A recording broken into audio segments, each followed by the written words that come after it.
Hi, I'm Sarah Benwell, the editor of fundoperator.com, and I'm here with Robert Corbally, COO of Variety Capital. Robert is speaking at our Fund Operator Summit later in the year, and ahead of that, we wanted to catch up with him just to get a bit of a flavour of what he's going to be talking about. Hi, Robert. Thanks for joining me. Hi, Sarah. Pleasure to be here.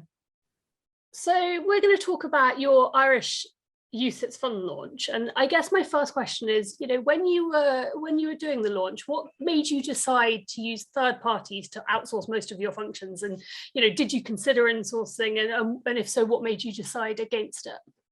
Yes, sure. Well, the simple answer is that insourcing was not really an option. Our background is in distribution. And what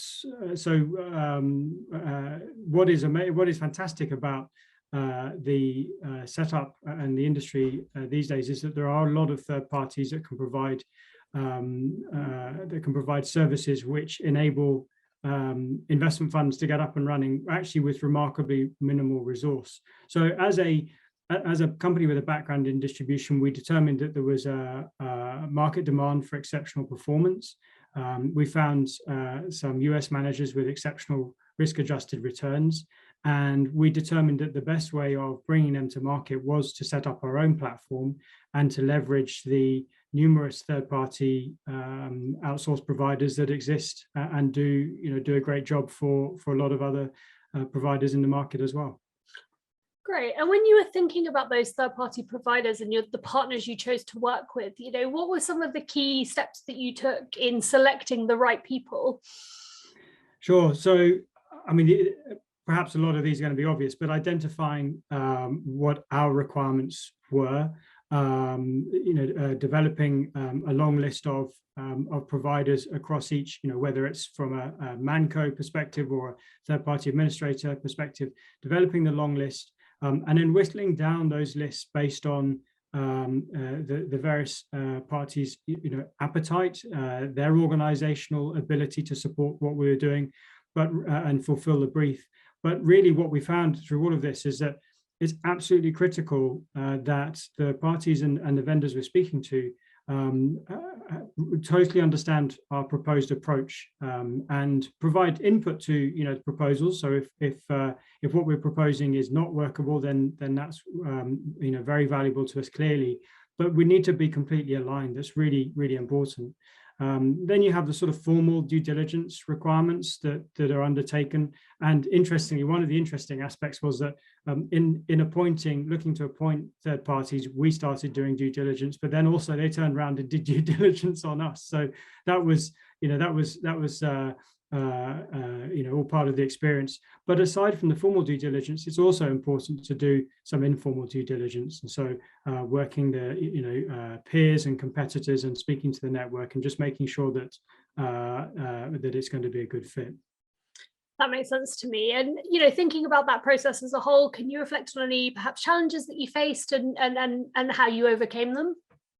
Yeah, one challenge we were down the route of selecting a partner, and then we jointly agreed that actually it wasn't the right thing to proceed together. And whilst that was a frustration at the time, actually it was about being, I guess, it sounds a bit trite, but it's about being grown up enough on both sides to recognize that in good order.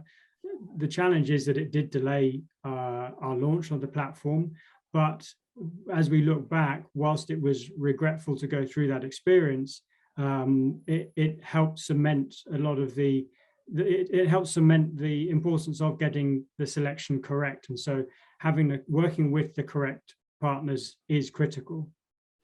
Great. And then last one from me, whether it's with this process specifically or from your wider experience, what lessons can you share on outsourcing generally and the trick to building good relationships? Building relationships is critical.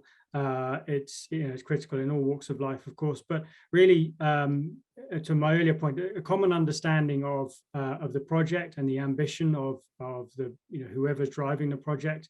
Make sure that is in place from the off.